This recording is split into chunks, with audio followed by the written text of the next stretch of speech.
Hello and welcome. Tonight we journey back in time, not to a remote island or a desolate mountain pass, but to the heart of the world's greatest metropolis at the peak of its power. We walk the gaslit, fog-choked streets of Victorian London into a labyrinth of poverty and despair to hunt for a phantom. This is not just any unsolved case. It is the genesis of modern criminal mythology, the birth of the celebrity serial killer.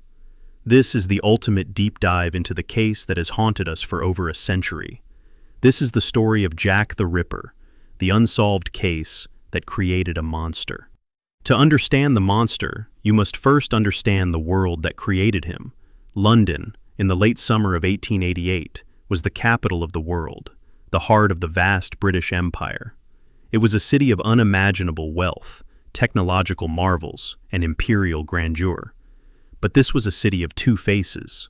Just a short distance east of the financial powerhouses and the gleaming monuments of the City of London lay the district of Whitechapel. This was the city's dark reflection, its festering wound. Whitechapel was a human sewer, a labyrinth of narrow, unlit alleyways and courts, where the soot from a million coal fires mingled with the thick yellow fog that rolled in from the Thames, creating a perpetual, suffocating twilight. The air was thick with the stench of poverty, of coal smoke, unwashed bodies, cheap gin, and the nearby tanneries and slaughterhouses. Over 1 million people were crammed into this abyss, living in squalid, overcrowded lodging houses, sometimes dozens to a single, unventilated room. Life was a brutal daily struggle for survival, a battle for a crust of bread or a few pennies to secure a bed for the night. For the women of Whitechapel, life was even more precarious. With few opportunities for legitimate work, many were forced into the desperate trade of prostitution. These were not the courtesans of the West End. They were the unfortunates, women often in their 30s and 40s, worn down by a life of alcoholism, poverty, and violence. For a few pennies, they would lead a client into a dark alleyway, the only privacy they could afford. They lived on the absolute margins of society, forgotten and invisible. It was into this world of shadows and despair that a new kind of predator emerged, a killer who would not only prey upon these forgotten women, but would, through his shocking brutality and taunting ego, make them immortal. The summer of 1888 was drawing to a close, and the autumn of terror was about to begin. The story of Jack the Ripper begins in the pre-dawn hours of August 31, 1888. Mary Ann Nichols, known to everyone as Polly, was 43 years old. Her life was a sad tapestry of misfortune. A broken marriage had led to a life on the streets and a dependence on alcohol. Like so many others, she drifted between workhouses and cheap lodging houses. On the night of August, she was turned out of her lodging house on Thrall Street because she didn't have the fourpence for a bed. "Never mind," she told the lodging house keeper. "I'll soon get my doss money. See what a jolly bonnet I've got now." It was the last time she was seen by anyone who knew her. At approximately 3:40 a.m., a cart driver named Charles Cross was walking down Bucks Row, a dark and quiet street. In the gloom, he saw what he thought was a discarded tarpaulin lying on the ground in front of a stable entrance. As he drew closer, the shape resolved itself into the figure of a woman. Her skirts were raised. He called over another cart driver, Robert Paul, who was walking nearby. They approached cautiously. The woman was lying on her back. They touched her face. It was still warm, but they dared not investigate further in the dark. Believing she was either dead drunk or deceased, they went in search of a constable. They found Police Constable Jonas Misen on his beat. Misen proceeded to the scene with his lantern. The moment his light fell upon the woman's body, the true horror of the situation became apparent. Her throat had been so violently cut that she was nearly decapitated. He sent for Dr. Rhys Ralph Llewellyn, the local surgeon. As Dr. Llewellyn conducted his initial examination on the street, he made another, even more chilling discovery. The woman's abdomen had been savagely mutilated with a series of deep, jagged cuts. Polly Nichols was taken to the old Montague Street mortuary. It was only there, under the harsh light of the mortuary, that the full, terrible extent of her injuries was revealed. Her throat had been slashed by 2 deep cuts, one of which had completely severed both major arteries. Her abdomen bore a deep, ragged wound that ran almost the entire length of her torso, Several other incisions had been made across her abdomen, and the killer had used the same knife to make a series of brutal stabbing cuts in her vaginal area. The attack was one of ferocious, shocking violence, yet there were no signs of a struggle. There was very little blood at the scene, suggesting she had been killed quickly and laid down on the ground before being mutilated. The police investigation, led by inspectors from Scotland Yard, including the now famous Frederick George Aberline, was immediately stymied. No one in the area had heard a scream or a struggle. No witnesses could be found.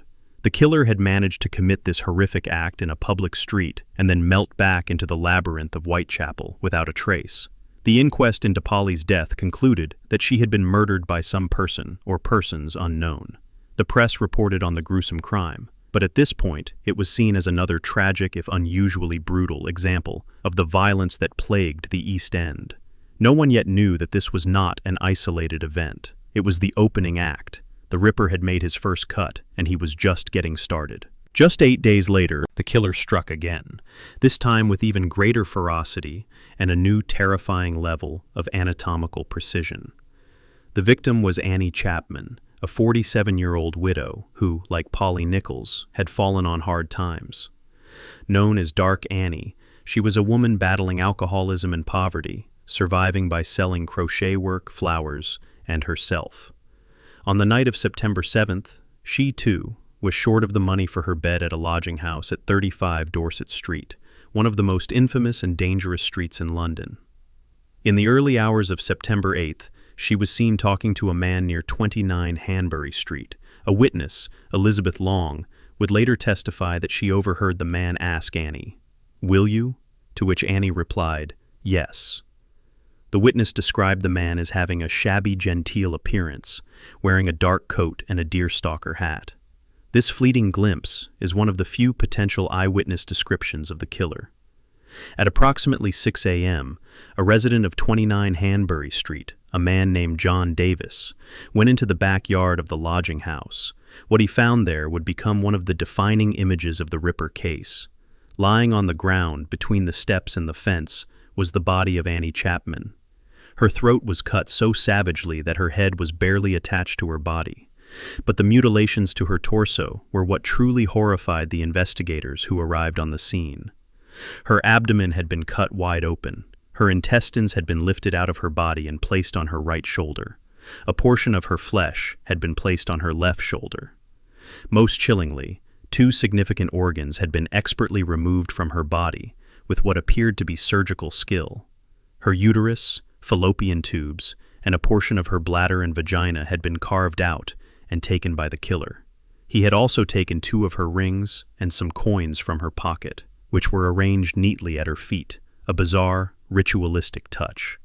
The news of the Hanbury Street murder sent a tidal wave of panic through London. This was no ordinary act of violence. The removal of the organs suggested a motive that was beyond comprehension. It pointed to a killer with a degree of anatomical or surgical knowledge. The press, sensing a sensational story, went into a frenzy. They began to connect the murder of Annie Chapman to Polly Nichols, and before that, to the murders of 2 other women, Emma Smith and Martha Tabram, earlier in the year. A terrifying theory began to take shape. A single mysterious killer was stalking the streets of Whitechapel. The police were under immense pressure. They launched a massive manhunt, conducting house-to-house searches and interviewing hundreds of residents. They arrested a local man known as Leather Apron, a suspect notorious for extorting money from prostitutes. But he had a solid alibi. The investigation was going nowhere. The killer was a ghost, a phantom who could commit an act of unimaginable butchery in the backyard of a crowded lodging house and vanish without a single person seeing or hearing a thing. The public began to lose faith in the police. They demanded answers, but the police had none. The autumn of terror was in full swing, and the Ripper was about to escalate his reign of terror to a new, even more audacious level. As September drew to a close, a palpable sense of dread hung over the East End. Women were afraid to walk the streets at night. Vigilance committees were formed by concerned citizens. The police presence was heavier than ever. But the Ripper was not deterred. In fact, he seemed to be energized by the chaos, ready to prove that he was smarter and more daring than anyone hunting him. The night of September 30th, 1888, would be his masterpiece of terror, a night that would forever be known as the double event. But before the night's bloody work began, the killer decided to introduce himself to the world. On September 27th, a letter arrived at the Central News Agency. Written in red ink, it was a taunting, boastful missive filled with grammatical errors. "I am down on whores and I shan't quit ripping them till I do get buckled," it read. The author promised to clip the lady's ears off in his next job. It was signed with a flourish, "Yours truly, Jack the Ripper." Initially dismissed as a prank, the name was so catchy and menacing that the press immediately adopted it. The Phantom of Whitechapel now had a name, a brand. The night of the double event began with the murder of Elizabeth Long Liz Stride, a 44-year-old Swedish immigrant. At around 1 a.m., her body was discovered in Dutfield's yard, off Berner Street, by a man named Louis Diemschutz, who was entering the yard with his pony and cart. The pony shied away from a dark shape on the ground. When Diemschutz lit a match, he saw Stride's body. Her throat had been cut, and the wound was still gushing blood, indicating she had been killed just moments before his arrival. It's widely believed that Diemschutz's sudden appearance interrupted the killer. While Stride's throat was fatally slashed, her body had not been subjected to the trademark abdominal mutilations. The Ripper had been scared off, but his night's work was far from over. Frustrated and bloodthirsty, he melted back into the night, seeking another victim. He didn't have to look for long. Less than an hour later, and only a short walk away, the Ripper found Catherine Eddowes. Eddowes, 46, had been arrested earlier that evening for being drunk and disorderly, and was held at Bishopsgate Police Station until she sobered up. At 1 a.m., the same time Elizabeth Stride was being murdered, Catherine Eddowes was released from police custody. She gave the police a false name and walked out into the night, directly into the path of the killer. At 1:45 a.m., Police Constable Edward Watkins discovered her body in the corner of Mitre Square, a small, dark square located within the boundaries of the City of London. The Ripper had brazenly crossed into the jurisdiction of a different police force. The murder of Catherine Eddowes was the most horrific and forensically significant of them all. Her throat was cut, and her face was savagely mutilated, with the tip of her nose cut off and her cheeks slashed. Her abdomen was ripped open, and her intestines were placed over her right shoulder. But the killer's trophy-taking had escalated.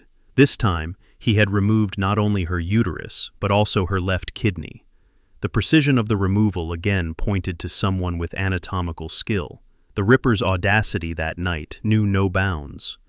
After murdering Eddowes, he took a piece of her blood-soaked apron with him. He walked back into the heart of Whitechapel, into Goulston Street.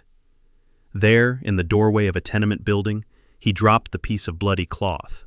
On the wall above it he scrawled a message in chalk. "The Jews are the men that will not be blamed for nothing." The meaning of this cryptic message is still debated, but it was a direct taunt to the police. When the message was discovered by Constable Alfred Long, a political and policing crisis ensued. The Metropolitan Police Commissioner, Sir Charles Warren, feared that the message, whether written by the killer or not, would incite anti-Semitic riots in the heavily Jewish neighborhood. Over the protests of the detectives on the scene who wanted to photograph it as evidence, Warren ordered the graffito to be washed away before dawn.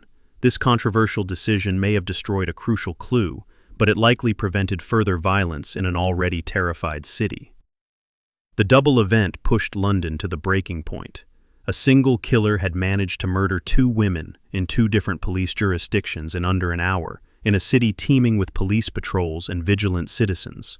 He had not only butchered them, but had taken trophies and left a cryptic message, all while evading capture. He was no longer just a killer. He was a supernatural force, a phantom who could walk through walls and vanish into the fog. The terror reached its crescendo with the arrival of another letter. On October 16th, George Lusk, the head of the Whitechapel Vigilance Committee, received a small package in the mail. The spelling and grammar were atrocious, and the tone was one of pure, malevolent evil. "From hell," the letter began. "Mr. Lusk, sore. I send you half the kidney I took from one woman, preserved it for you t'other piece. I fried and ate it, was very nice. I may send you the bloody knife that took it out if you only wait a while longer. Signed, Catch Me When You Can, Mr. Lusk. Inside the box, nestled in some paper, was a small, preserved piece of a human kidney. Dr. Thomas Openshaw, who examined the organ, concluded that it was indeed from the left kidney of a human female, and that its owner had been suffering from Bright's disease, a condition from which Catherine Eddowes was known to suffer. The From Hell letter, with its gruesome enclosure, elevated the Ripper from a mere murderer to a demonic figure, a ghoul who not only killed, but cannibalized his victims. The letter is considered by most experts to be the only truly authentic communication from the killer. After the double event, a nervous calm settled over Whitechapel for several weeks. The police presence was overwhelming. Perhaps, some hoped, the killer had fled, died, or been incarcerated for another crime. The hope was shattered on the morning of November 9th, 1888. This would be the Ripper's final, and by far his most horrific, act. The victim was Mary Jane Kelly, a 25-year-old woman who was, by Whitechapel standards, quite beautiful and popular.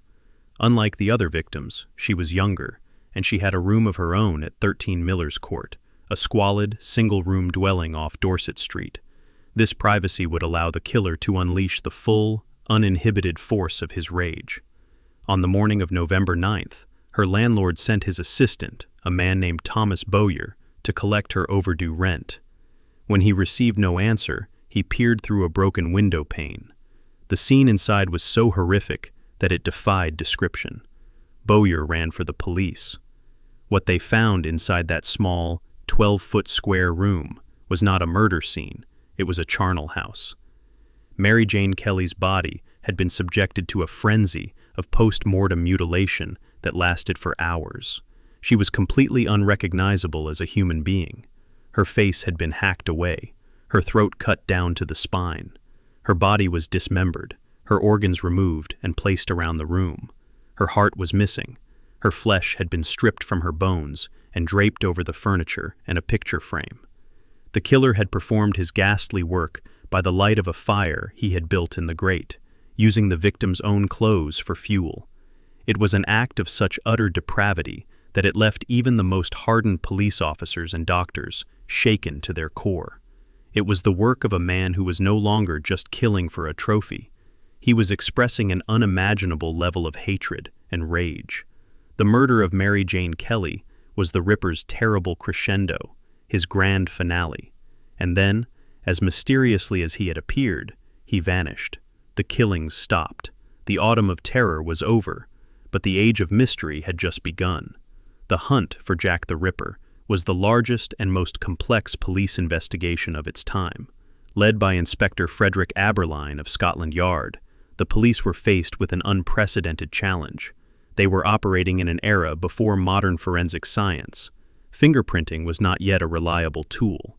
DNA analysis was a century away. Criminal profiling was in its infancy. Their methods were house-to-house inquiries, witness interviews, and old-fashioned police work. They were hunting for a shadow in a city of shadows, a city where a man could easily disappear into the maze of lodging houses and alleyways. The police interviewed over 2,000 people and detained over 80, but they were never able to build a solid case against anyone. The identity of Jack the Ripper remains the greatest whodunit in criminal history, and the list of potential suspects is as long as it is fascinating. Over 100 suspects have been named over the years, but a few have consistently remained at the center of the investigation. One of the earliest and most promising suspects from the police's own files was Montague John Druitt, a barrister and school teacher from a good family. Druitt was found drowned in the Thames in December 1888, shortly after the final murder. His own family believed he was the killer. Sir Melville Macnaghten, a chief constable of the Metropolitan Police, who reviewed the files in 1894, named Druitt as his primary suspect. The timing of his death is tantalizingly convenient. Did he commit suicide out of guilt and fear of being caught? The main argument against him is that there is no direct evidence linking him to the crimes, and his family may have suspected him simply because he was suffering from mental illness. Another of Macnaghten's top suspects, and one who has gained significant traction in modern times, was Aaron Kosminski. A Polish-Jewish immigrant who worked as a hairdresser in Whitechapel, Kosminski was a paranoid schizophrenic with a known hatred of women. He lived in the heart of the murder district and fit the general profile of a disorganized, mentally ill killer. He was institutionalized in 1891 and remained in asylums until his death.